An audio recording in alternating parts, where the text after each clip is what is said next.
Welcome to the Land Your Bet Sports Betting Show. 2 Monday Night Football games in Week 7. This is going to be the Ravens in Tampa Bay taking on the Bucs. Going to be going over best bets and player props. Also got a video up for Chargers at the Cardinals, so make sure you don't miss any of those player props as well.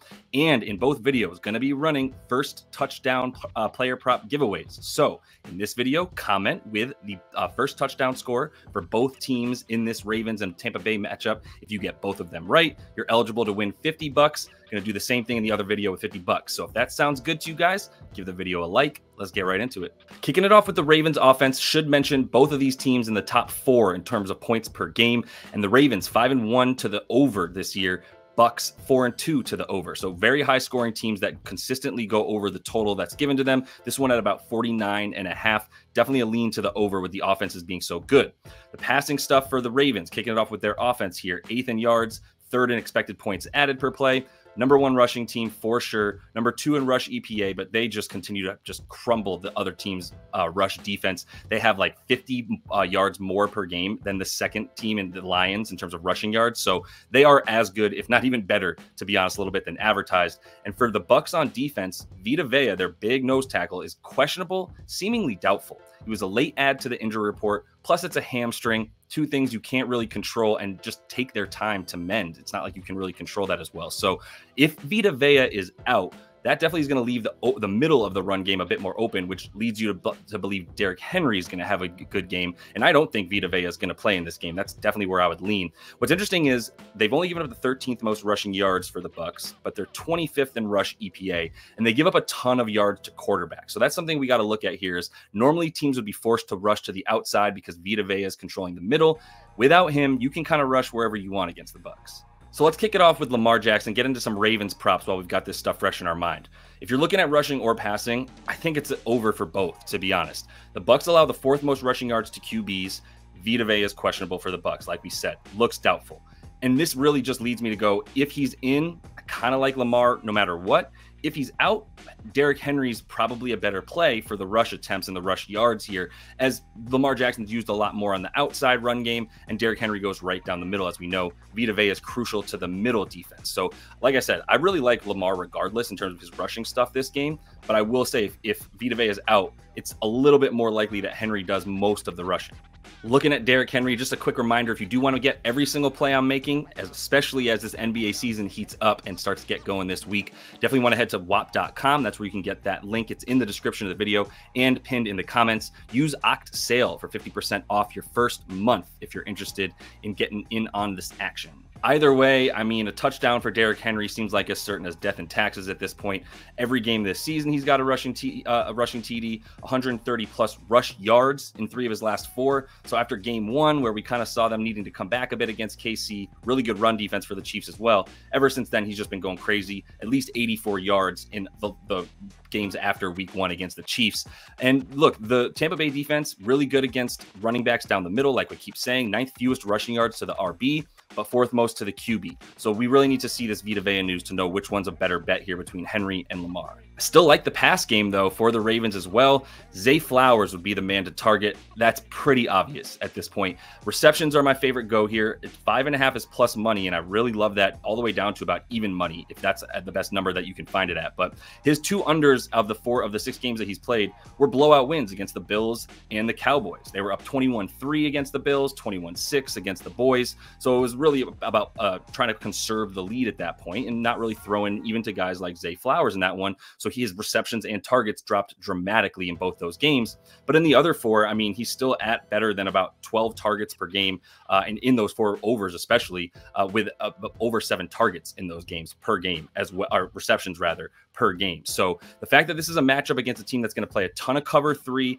this is a guy you go to. I mean, he's already the go-to guy, but the matchup insinuates short yardage is going to be much better against 3 high safeties that are going to be stopping the deep ball, but will give up stuff in front of them. That's why they're allowing the 3rd most receptions to wide receivers, not quite as many yards. So I do like the receptions for this short yardage guy like Zay Flowers in this one. Mark Andrews is not a guy I'm still willing to bet on just yet, but I will say the receiving yards are still very low if you want to try to get ahead of his continued sort of surge and rise in stats and his involvement in the offense. In the last 2 games, he's finally looked more like himself, still not like the Pro Bowl tight end that he should be, but he's had 9 targets and 7 receptions, 61 yards per game in these last 2 games. So looking a lot better. Like I said, the involvement, 50% routes run last 2 games. Prior 2 games, only 30%. So probably getting a little bit healthier as well. And Tampa Bay, this is a good matchup for tight ends as well as wide receivers. Their pass defense is just very porous. They allow the 4th most receiving yards to tight ends. I would be looking at Andrews' yards versus receptions if you wanted to play an over for him.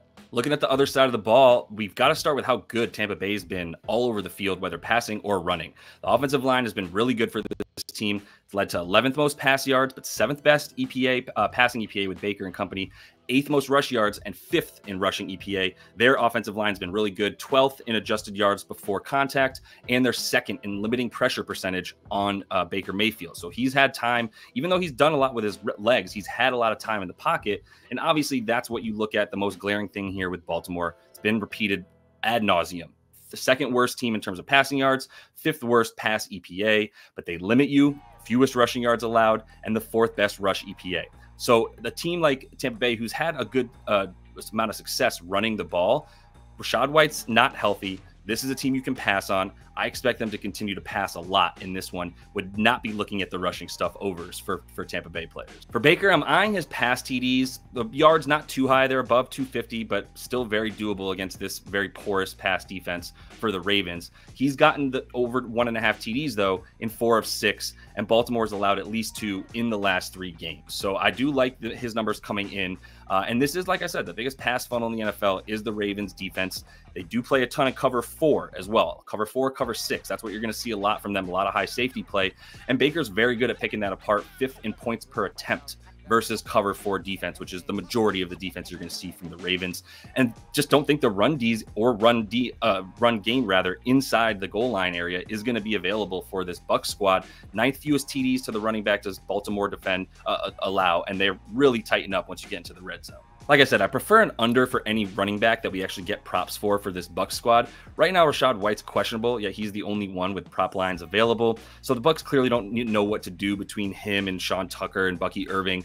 I do like Bucky Irving as a runner, the best rusher for this squad when he's in there, but it's a split backfield. The props are low for Rachaad White as is, plus he's questionable. But even at about 35.5 yards where his rushing prop is, if that's still available with him playing, I like an under against this Ravens defense. And the age-old question for the Bucs, who's going to be catching balls this game? Is it Mike Evans or is it Chris Godwin? Maybe Cade Otton, but I really do think Evans is a better play in this one. He's got a lower total line there at about 51.5 receiving yards. He's better versus zone, which is what you're going to see from the Ravens majority of the time here. 20th in the amount of man coverage that they run, so still a heavy zone team. Cover 4, cover 6. Mike Evans has better numbers against both those alignments, or coverages rather, than does Godwin. Both players over in 3 of 6, but like I said, Evans with the lower line, so 20 yards is a big difference. I don't think Chris Godwin should be 20 yards higher than him. And when you look at who does the best against this Ravens team in terms of wide receivers, it's the guys on the outside as opposed to the guys running from the slot, which is where Chris Godwin runs the majority of his routes from the slot. So I think the combination of lower yardage plus a better sort of alignment versus this coverage for Mike Evans on the outside, he's definitely the better play than Chris Godwin in my opinion. Another reminder, Outlier.bet is available. Link in the description of the video gets you 7 free days if you want to use the #1 tool that I'm using to find all these bets and do my research. Also have plenty of other stuff in the description of the video, so check it out and don't miss that Chargers and Cardinals episode that is also up with best bets and some player prop looks for you guys. And until I see y'all next, happy betting.